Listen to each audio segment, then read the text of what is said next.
E aí pessoal, no vídeo de hoje vou falar sobre um problema muito sério, que são os componentes eletrônicos falsos que estão sendo vendidos aí no nosso mercado nacional. E esse vídeo é um suplemento ao vídeo do canal do Joel Gomes Alves, né? Que fala justamente do mesmo problema que eu vou tratar aqui, né? Coloquei um link dele na descrição desse vídeo. E no vídeo do Joel ele mostra o TL072, que é um amplificador operacional duplo.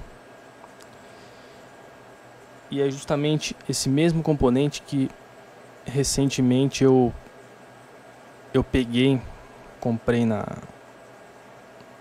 numa loja aí bem famosa da Santa Efigênia aqui em São Paulo, né? Comprei vários. E quando eu fui testá-los aqui em casa, eu reparei que eles não estavam dando uma resposta em frequência adequada. Além disso, eles estavam apresentando uma distorção, espécie de uma distorção crossover muito grande para um componente desse tipo, né? Eu já trabalho há muito tempo com os operacionais da linha TL e nunca peguei nada igual assim. Na hora que eu fui testar, eu tomei um susto, falei, caramba, pô, o negócio mal consegue amplificar uma senoide aí de 10K. Então, realmente é uma coisa muito séria, né? E como se não bastasse, além do TL072, eu peguei alguns operacionais duplos também, o NE5532, que também apresentaram uma diferença muito grande dos componentes originais em relação aos originais, né? Então a primeira coisa que eu vou fazer aqui, né, vamos falar um pouco desses componentes, né? Bom, os operacionais da linha TL, né, TL071, 072, 074, eles são com entrada FET, ou seja, eles têm transistores FET no amplificador diferencial de entrada. A característica dele principal é uma alta impedância de entrada.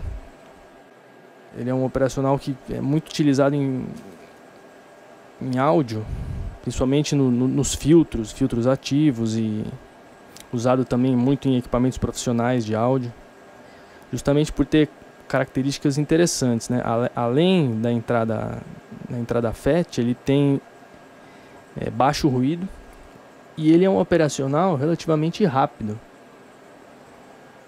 Já o NE5532, ele é um amplificador operacional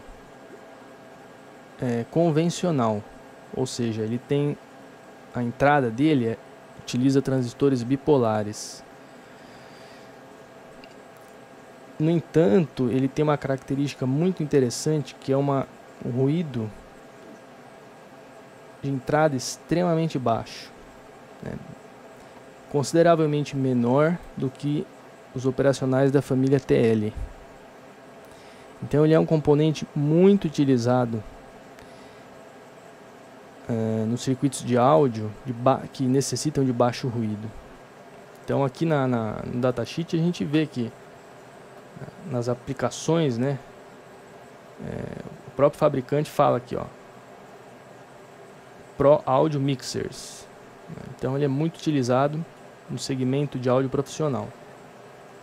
Então, o que eu fiz aqui para testar esses componentes é basicamente um circuito muito simples. Segui a mesma ideia do Joel, né? Montei um buffer, um circuito buffer muito simples aqui, que é esse circuitinho aqui que vocês estão vendo, né? E eu montei nessa protoboard, que vocês estão vendo aqui, né? Coloquei então o operacional aqui, lembrando que ele é um operacional duplo, né? Ou seja, desse lado daqui, do pino 1 até o pino 4, a gente tem um componente, né? um amplificador. E desse outro lado aqui a gente tem um outro amplificador totalmente independente. E uma prática muito comum é, quando você não está usando um dos lados do amplificador, o que a gente fala de matar esse amplificador aqui, né? Basicamente, como você faz isso? Você coloca um jumper entre a entrada inversora e a saída, ou seja, você força uma realimentação negativa, o máximo possível, né, de realimentação negativa, e você coloca a entrada não inversora para o terra. Então o jumper vai entre a entrada inversora e a saída, e a entrada não inversora você põe para o terra. Isso é para evitar que esse operacional que não está sendo utilizado venha a oscilar. Em muitos casos essas oscilações elas podem interferir no funcionamento do operacional adjacente aqui. Então isso é uma recomendação também, é uma outra recomendação dos fabricantes dos amplificadores, né, desses componentes. E por fim eu coloquei aqui uns capacitores de poliéster para desacoplar a fonte. E como eu estou usando cabos relativamente longos, né, até a fonte de alimentação, isso é importante, você colocar um desacoplamento local, né, para reduzir ao máximo a impedância da tensão aqui do que vem da fonte de alimentação.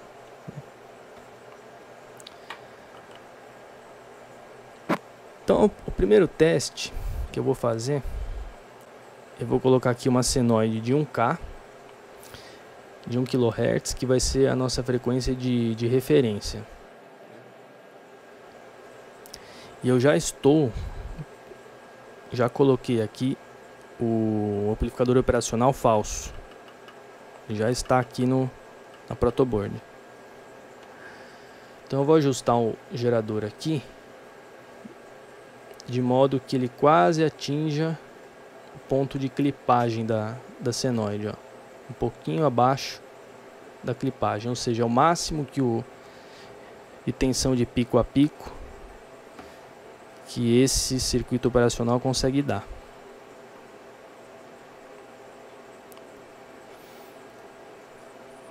E aqui no osciloscópio a gente vê então, ó, ele está dando 20.5 volts pico a pico, que traduz em 7.04 volts RMS. Isso em 1K. Agora o que a gente vai fazer? Eu vou começar a subir a frequência desse sinal aqui até esse valor aqui RMS cair para menos 3 dB, ou seja, é esse valor aqui dividido por raiz de 2, porque menos 3 dB é a máxima, é o ponto de corte do sinal. Então se a gente pegar aqui a calculadora, dividir 7.04 dividir por raiz de 2, esse é o valor da tensão que eu tenho que colocar aqui. 4.97, 5 volts, né?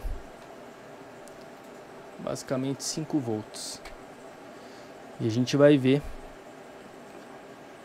em que frequência esse cara chega nos menos 3 dB.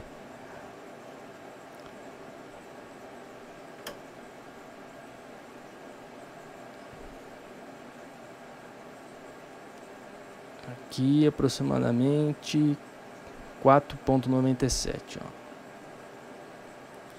Bom, então olha só.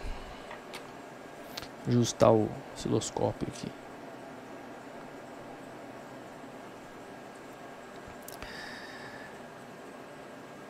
É um absurdo, né? Para um TL072, basicamente é um amplificador operacional usado em áudio. Olha só, ele mal chega em 20 kHz. Mal chegou em 20 kHz, ou seja, em 14 kHz ele praticamente já é a frequência de corte um circuito com ganho unitário. Se eu aumentar o ganho desse circuito, né?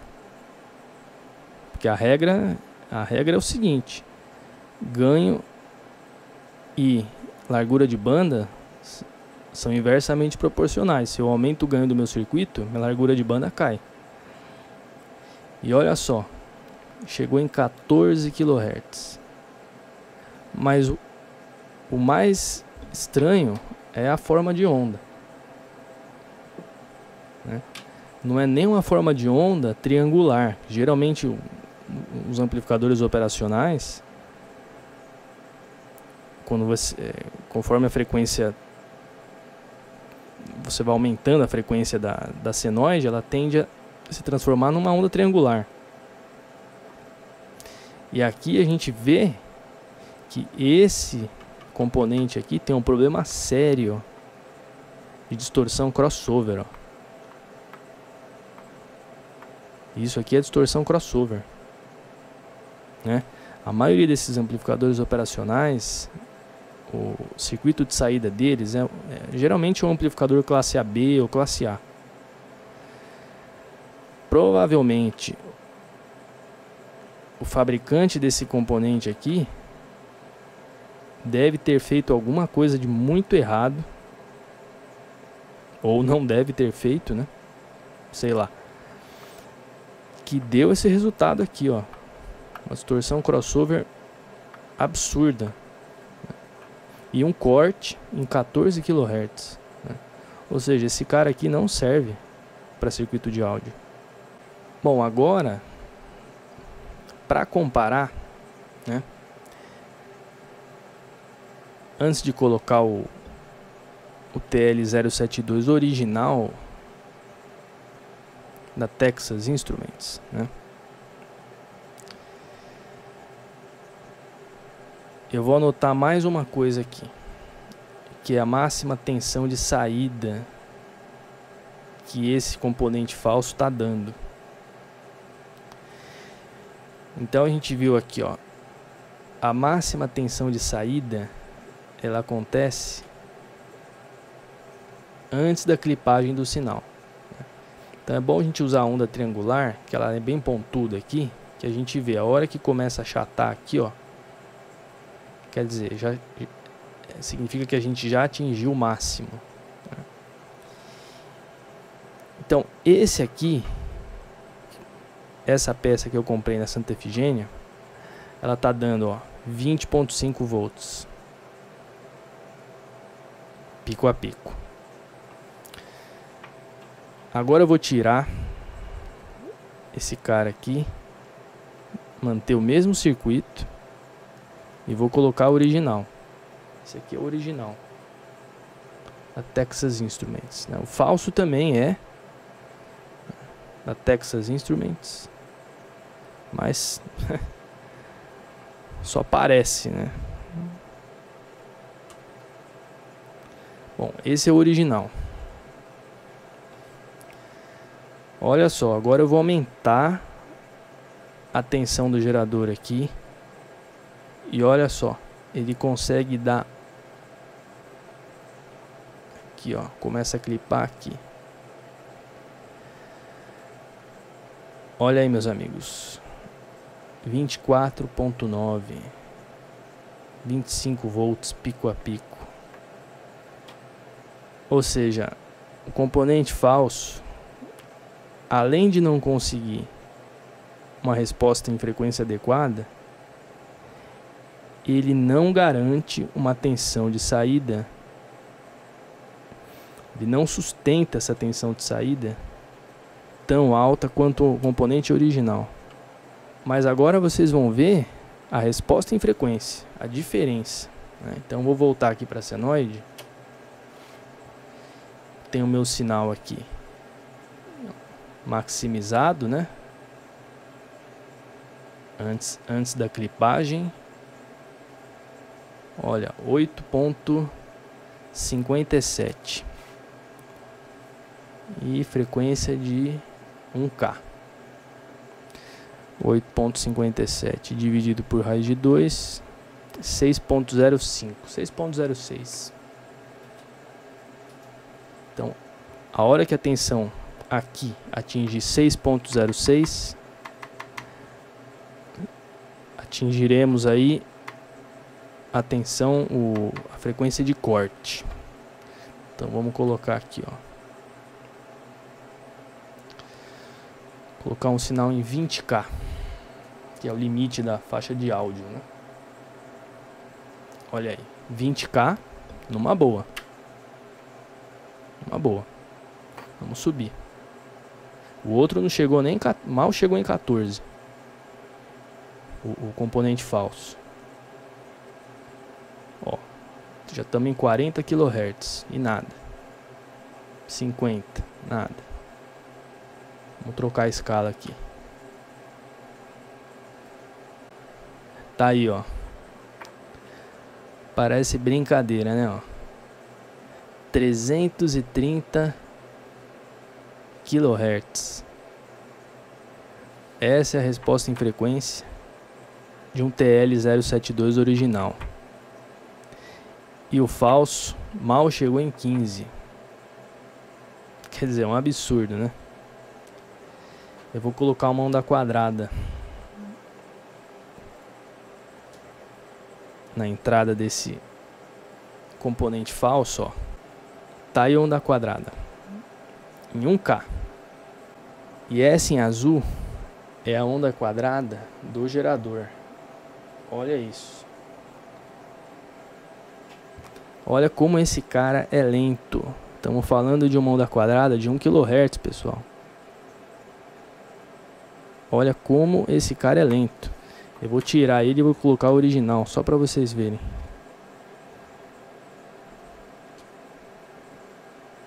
Não tem nem comparação, ó. Esse é o original. Então agora eu vou testar o NE5532. Eu já coloquei aqui na protoboard a peça falsa. Ajustei aqui o gerador para 1K, 1 kHz. E ele tá dando aqui, ó, máxima tensão de saída sem clipar, né? O sinal em torno de 26.1 volts pico a pico e 9.18 volts RMS. 9.18 dividido por raiz de 2, então 6.49. Eu vou subindo a frequência aqui no gerador. A hora que atinge 6.49 é porque nós teremos o corte, menos 3 dB. Olha aí, chegamos 6.49. Chegamos nessa tensão de corte com a frequência de 30 kHz, que é um valor até aceitável para trabalhar com áudio, né? No entanto, quem conhece o NE5532 sabe que ele é capaz de chegar bem acima disso. E a peça falsa não corresponde. Mas a gente percebe que, comparando com o TL072, esse componente que está aqui, mesmo sendo falso, ele apresenta uma performance bem superior. Ó. A gente percebe que aqui na frequência de corte, a gente não observa a distorção crossover. E o sinal senoidal na entrada, ele se transforma, ele se aproxima quase que de uma perfeita onda triangular. Ó.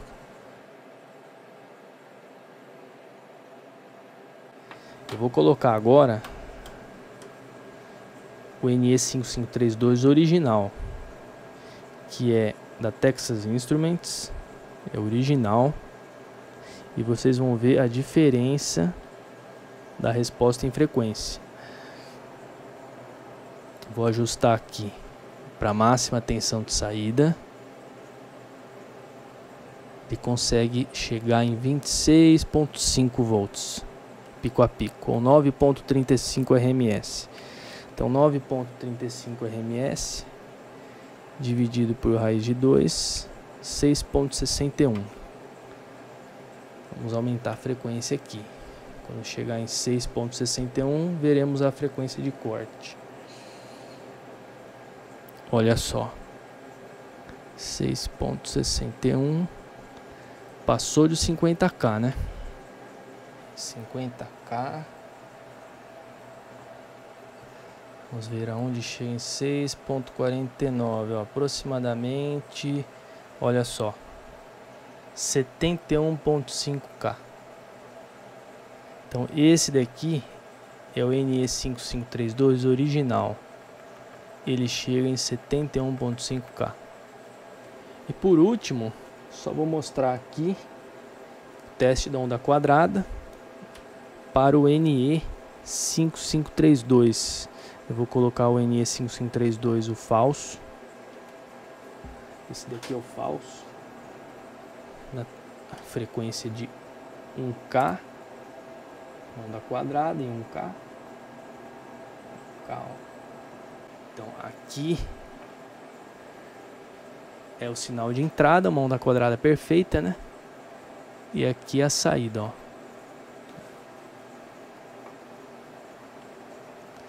Se a gente medir o tempo de subida dessa onda, aqui é o tempo que leva para atingir o ponto de 10% do valor de pico até 90% do valor de pico. Então mais ou menos esse ponto aqui, né?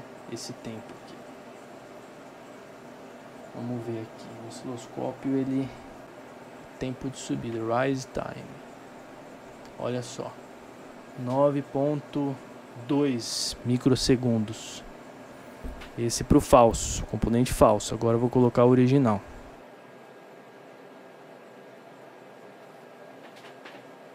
Olha só. 4,3 microsegundos. E eu gostaria de mostrar mais um detalhe. Eu vou enfileirar aqui os operacionais. E aqui tem de vários tipos. Tem originais e tem os falsos, né? Eu peguei um imã aqui, ó, um imã comum. Ó, imã comum, vocês podem ver. E olha só que interessante, ó. Vou passar o imã aqui, ó. O primeiro componente que foi atraído, ó. Vou fazer de novo para vocês verem aqui, ó. Vocês não vão enxergar, mas podem ter certeza, é o TL072 falso, ó. Olha o outro que foi atraído, ó. O NE5532. Os dois componentes falsos que a gente acabou de testar, ó. Se eu passar em cima dos outros, ó, dos originais, ó, eles nem se mexem. Eles nem se mexem. Ou seja, muitos desses componentes falsos, né, isso não é uma regra.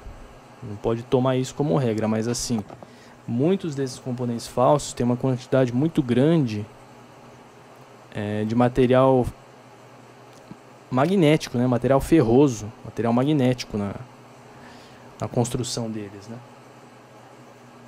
Então isso pode ser uma dica interessante para vocês prestarem atenção na hora que for comprar um componente, levar um ímã. Então é isso aí, galera, espero que vocês tenham gostado do vídeo.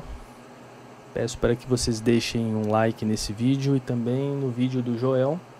Deixem seus comentários, críticas, sugestões e também informações caso tenham adquirido componentes falsos, que é muito importante a gente divulgar cada vez mais esse problema. Muito obrigado.